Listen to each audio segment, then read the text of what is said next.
Sue, who's one of my clients, ex-clients, because we're not training anymore, made a comment, and I thought I would just quickly talk to you guys about something, because everyone asks questions, and sometimes there's implied questions, and sometimes I just assume that I can comment on something, right? So whenever we want to teach a dog a new cue, right, we always put the new cue in front of the old cue.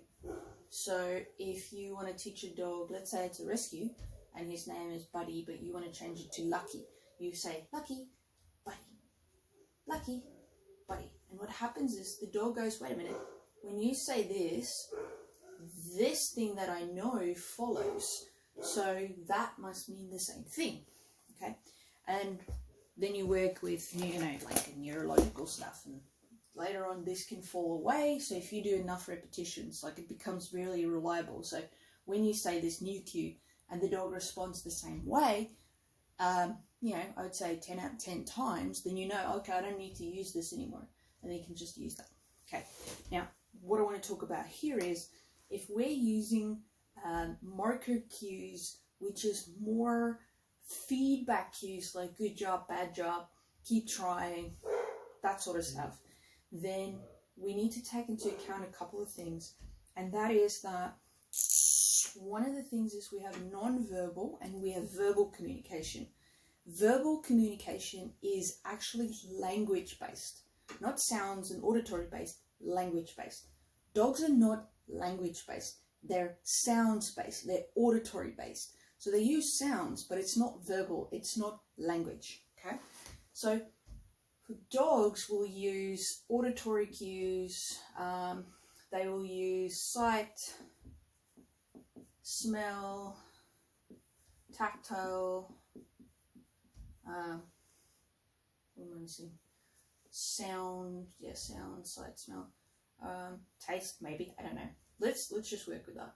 So that would be considered as non-verbal, okay?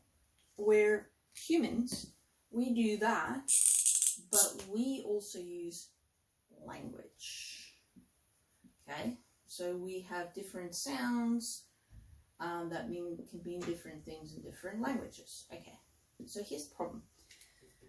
Not problem, but here's something really interesting. If you learn new languages, you go and look at all the language programs. I've used a few myself, trying to learn French and Spanish and German and all these things. What they'll do is they'll always take the new language you're trying to learn, so let's call that the foreign language, so they'll use the foreign first, right?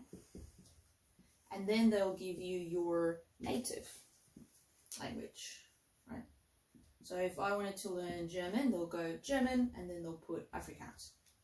So that's the same as this. So if you're teaching a dog something where you're using so we're teaching something completely new, we want to use a verbal cue, right, to predict a non-verbal cue. Then you put the non-verbal cue first, the verbal cue first, right, because you want to teach something new.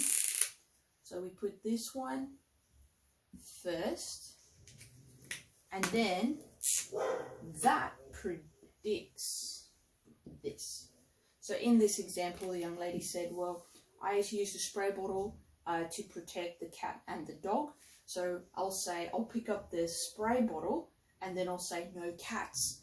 The problem that's going to happen is the dog is not going to link this, because the brain's already got the information that it requires, and this becomes more it gets stored in a corrupt form.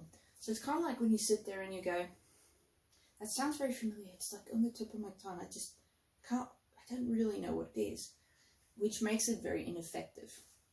So if I say no cats, and then I pick up the spray bottle, right, and I do that 100 or 150 times, the dog starts to go, wait a minute, when you say no cats, it predicts this.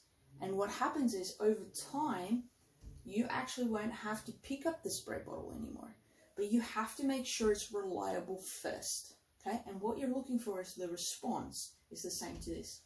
Now, you can use it for rewards as well. So we say, good boy, and then we give a treat. And then we say, good boy, and then we give a treat. We do that 100, 150, 200 times. We say, good boy, and the dog will respond like you give them a treat.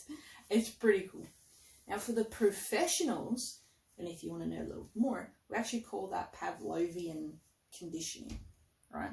Because there's something that the dog already knows that has, you know, some learning behind it, and we want to put something new in and say, well, this is the same thing.